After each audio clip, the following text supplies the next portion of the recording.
नमस्कार प्रणाम दोस्तों, काल आप सबका फिर से हमारे चैनल में स्वागत है। और आप सबको बता दूं कि फिर से अरविंदर कला कल्लू और शिवानी सिंह के गाने का पोस्टर आ चुका है, जिस गाने का टाइटल है लक्ष्मीनिया हमारा। और कब और किस चैनल से रिलीज हो तो बन रहा है वीडियो के साथ। और चैनल पर नए हो तो चैनल को सब्सक्राइब कीजिएगा।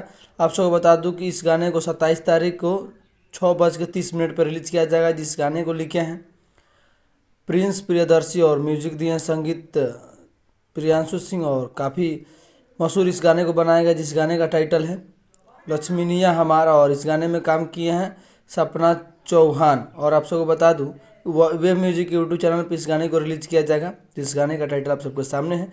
तो जाए इस गाने को प्यार दे और इस वीडियो को लाइक कीजिएगा। और अरविंद अकेला और शिवानी सिंह के लक्ष्मीनिया हमारे इस गाने को अपलोड ढेर सारा प्यार दीजिए और बने रहे वीडियो के साथ। और चैनल पर नए हो तो चैनल को सब्सक्राइब कीजिएगा, वीडियो को लाइक कीजिएगा। जय हो भोजपुरी समाज।